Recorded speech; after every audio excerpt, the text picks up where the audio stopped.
Hi friends, నేను మీ lucky world. ప్రతి ఏటా లాగానే మేము ఈ ఏడు కూడా మహాశివరాత్రి రోజున మాకు దగ్గరలో ఉన్న గోగుల్పాడు గ్రామానికి అయితే వెళ్ళామండి.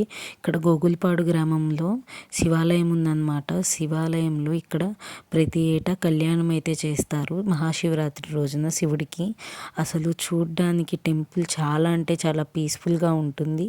మేము వెళ్ళే టయానికి క్యూ లైన్ అయితే చాలా అంటే చాలా ఎక్కువగా ఉంది.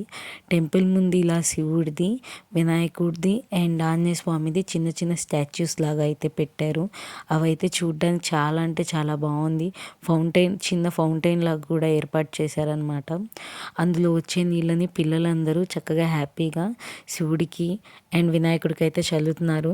మేమైతే క్యూ లైన్లో స్టక్ అయిపోయామండి. చూడండి, ఇదిగోండి క్యూ లైన్లోనే ఉన్నాము. మేమందరం అయితే కలిసి వెళ్ళామన్నమాట. చూశారు కదా క్యూ లైన్ ఎంత ఉందో. అండ్ మేము రైట్ సైడ్కి వెళ్ళేసరికి రైట్ సైడు మనకి వినాయకుడు అయితే దర్శనం ఇస్తారనమాట. చూశారు కదా వినాయకుడిని. మనం ఏదైనా విఘ్నాలు తొలగాలంటే ఫస్ట్ మనం అనుకునేది వినాయకుడిని మాత్రమే. టెంపుల్ లోపల అయితే అసలు చూశారు కదా డెకరేషన్ అనేది చాలా అంటే చాలా బాగా చేశారు. ఆ కలర్ఫుల్ లైట్స్లో నంది చూడండి ఎంత బాగా కనిపిస్తుందో మనకి. అండ్ మనకి ఫస్ట్ స్వామివారిని దర్శించుకోవడానికి పక్కనే వేరే స్వాములు అయితే ఉంటారనమాట. ఇదిగోండి మెయిన్ శివుడు. ఈ శివుడు పైకి కాదండి కిందకి ఎక్కువ అయితే ఉన్నాడనమాట. మనకి పైన కనిపించే లింగము కంటే భూగర్భంలో కనిపించే లింగము చాలా అంటే చాలా ఎక్కువ ఉంది. ఇది ఎంత లోతుంది ఏంటి అనేది ఇప్పటి వరకు కనిపెట్టలేకపోయారంట. మనం ఆ టెంపుల్లోంచి బయటకు వచ్చిన తర్వాత స్వామివారికి అయితే కొబ్బరికాయలు అవైతే కొట్టాము. గుడికి లైటింగ్ అనేది చాలా అంటే చాలా బాగా డెకరేట్ చేశారు. ఇంకా పక్కనే మనకి శివుడిది ఒక స్టాచ్యూ ఉంటుంది.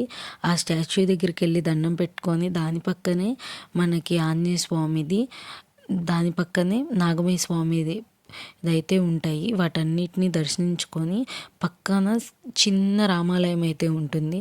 అవి కూడా దర్శించుకొని ఇంకా టెంపుల్ని అయితే చూసుకుంటూ ఒక పక్కకి వెళ్తున్నాం అనమాట. జస్ట్ టెంపుల్లో మనకి ఇంత మంది జనం మాత్రమే కనిపిస్తారు. బట్ బయట తిరునాళ్ళలో మామూలుగా లేరండి జనము. ఇంకా బయటికి వెళ్ళంగానే ఆబ్వియస్లీ పిల్లల్ని తీసుకొని వెళ్తే ఫస్ట్ వాళ్ళు చేసే పని అక్కడున్న గేమ్స్ ఆడడమే కదా. అలాగే మా లక్కీ కూడా గేమ్స్ ఆడడం అయితే స్టార్ట్ చేశాడనమాట. ఇంకా వాడు గేమ్స్ ఆడుతుంటే నేను చూస్తూ ఉంటే పక్కన క్రాకర్స్ అయితే పేల్చడం స్టార్ట్ చేశారు.